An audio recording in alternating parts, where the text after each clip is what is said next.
À Angers, dans l'ouest de la France, s'élève un colosse de tuffeau et d'ardoise. Une forteresse médiévale protégée par 17 tours et 1 kilomètre de murailles. Le château des Ducs d'Anjou abrite un trésor du XIVe siècle, un chef-d'œuvre de la tapisserie française, la tenture de l'Apocalypse. Protégé des attaques du temps par une semi-pénombre, ce décor est le plus grandiose que le Moyen-Âge nous ait laissé. Quand on arrive ici, on se rend bien compte de l'aspect monumental de cette tapisserie avec ses 100 mètres de long. Et puis, on voit comment c'est structuré. Ça se lit presque comme une BD, avec les petites scènes les unes à côté des autres. Cette représentation de l'Apocalypse selon Saint Jean n'a pas livré tous ses secrets.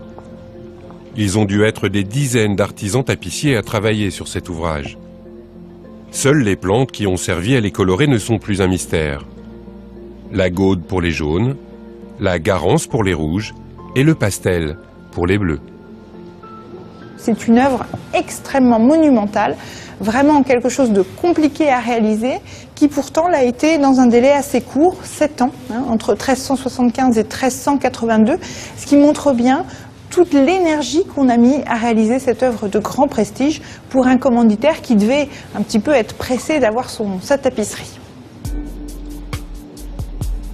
C'est quand même une gageure technique que de réussir à donner de la profondeur. Il ne faut pas oublier qu'on est dans la technique de la tapisserie. C'est pas peint, donc on a vraiment des difficultés à donner du modelé, du relief. Et puis surtout, ce qui est extraordinaire dans cette scène de naufrage, c'est le sens du détail.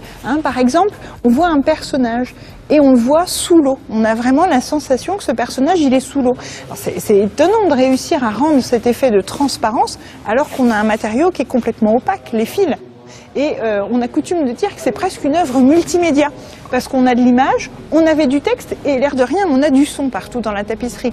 Des villes qui s'effondrent, des cloches qui résonnent, des gens qui crient, et on a vraiment du son. Ce savoir-faire se perpétue ici, en Picardie, au cœur de cette région où s'est inventée dès le XIIe siècle l'architecture gothique. À Beauvais, le chœur de la cathédrale Saint-Pierre est le plus impressionnant jamais bâti au Moyen-Âge. Il s'élève à presque 50 mètres de hauteur. Au chevet du monument, depuis 350 ans, les maîtres lissiers de la Manufacture nationale de la tapisserie actionnent flûtes, pédales et peignes pour créer des œuvres originales, imaginées par les plus grands artistes. Dans ces ateliers sont stockés des kilomètres de fils de laine, de soie, de coton et de lin, avec un nuancier unique de 12 000 couleurs. Finalement, la manufacture existe depuis le XVIIe siècle et repose toujours sur la même idée qu'a eu Louis XIV et Colbert, c'est-à-dire qu'on utilise une technique traditionnelle, mais sur des partitions d'artistes contemporains. Donc sous Louis XIV, on a fait du Louis XIV, sous Louis XV, de Louis XV, sous Louis XVI, du Louis XVI, et aujourd'hui, on fait du 2015. Voilà, et c'est pour ça qu'on existe toujours. Ils sont 12 à pratiquer cet art de la lenteur, à répéter inlassablement ses gestes et transformer de simples fils en chefs-d'œuvre, millimètre par millimètre. Aujourd'hui n'est pas un jour ordinaire à la manufacture. Le peintre russe Éric Boulatov est venu assister à ce que l'on appelle la tombée de métier. Il va découvrir sa création. Pouvoir couper tous les fils, c'est vous qui allez couper le cordon ombilical. Là. Philippe Pley a travaillé 10 mois sur cette tapisserie, mais lui aussi va la voir pour la première fois. À Beauvais, les lissiers utilisent la technique de la basse lisse. Ils travaillent à l'horizontale et à l'envers.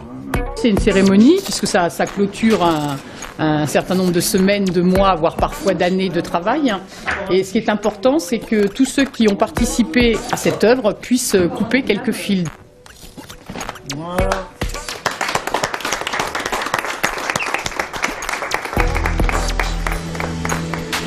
Le carré de 3 mètres sur 3 dévoile un texte. Les nuages grandissent. C'est bon, merci. C'est un message de l'artiste moscovite sur la situation de son pays. Fabriquer un tissu, c'est pas difficile. C'est fabriquer autre chose que le tissu qui est difficile, c'est-à-dire c'est de faire un Boulatov, de faire un Alechinsky, c'est de rentrer un petit peu dans la peau du personnage, puisque lui nous donne une peinture et nous on n'a que des fils, et pourtant il faut qu'on donne une illusion de faire un dessin.